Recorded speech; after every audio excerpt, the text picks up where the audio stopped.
is called The Golden Goose, and it's by the Brothers Grimm.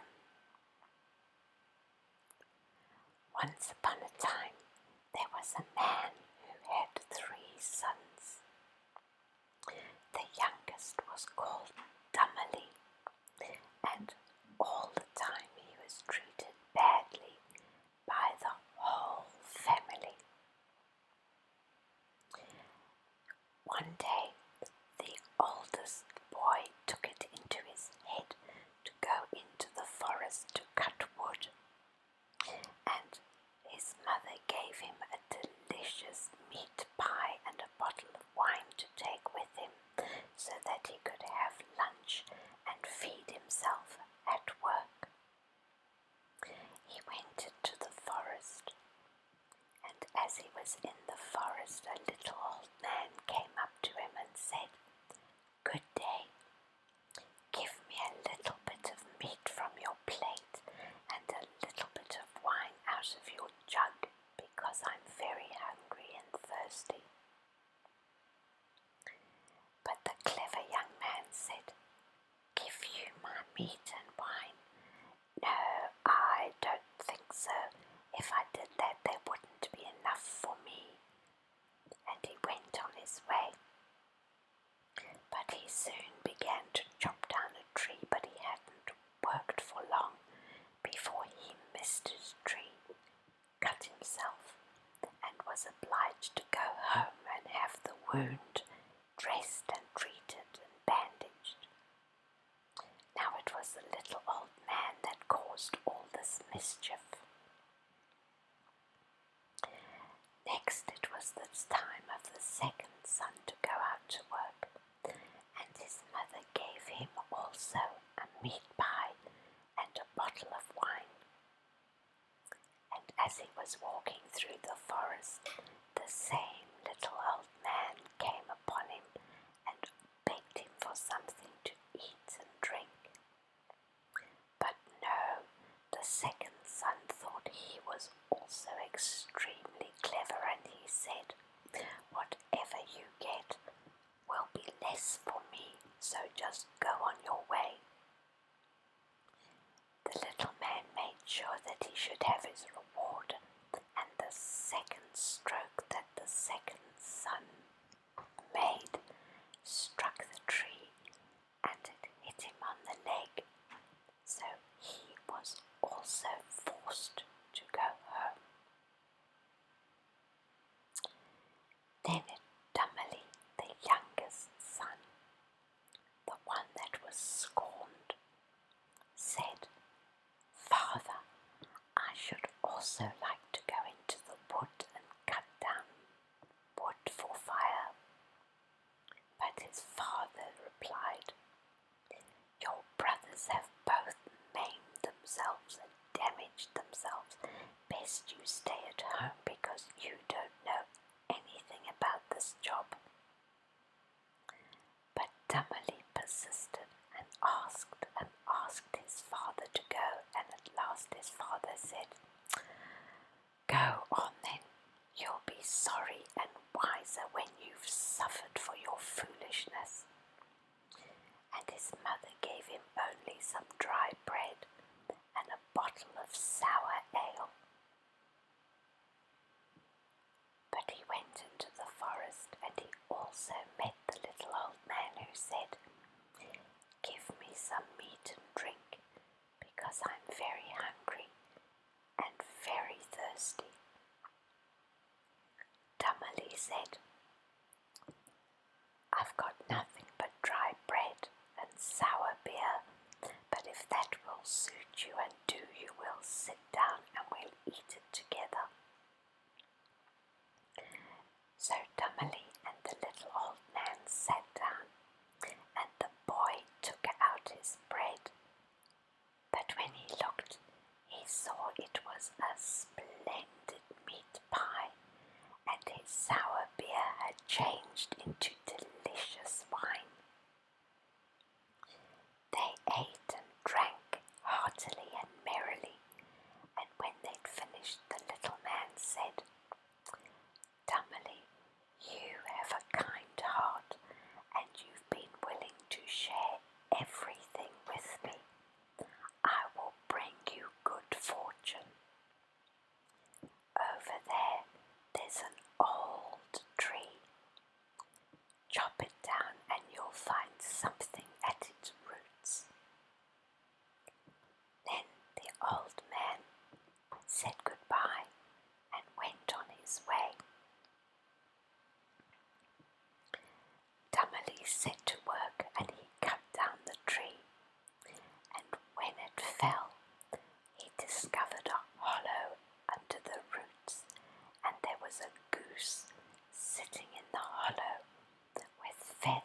eyes to find out what this wonderful bird could be, and each of them wished to pluck one of the feathers out of its tail.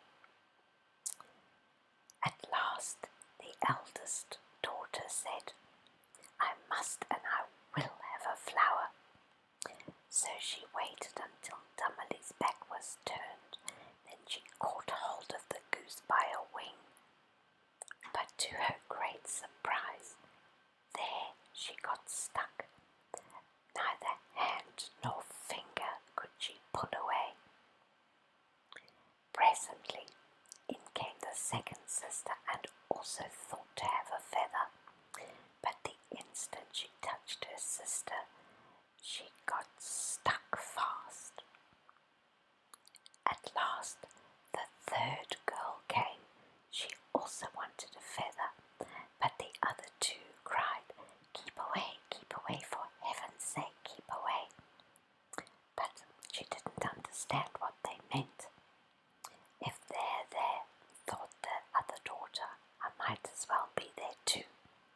So she went up to them, but the minute she touched her sisters, she also got stuck and hung to the goose, just as the other two daughters did.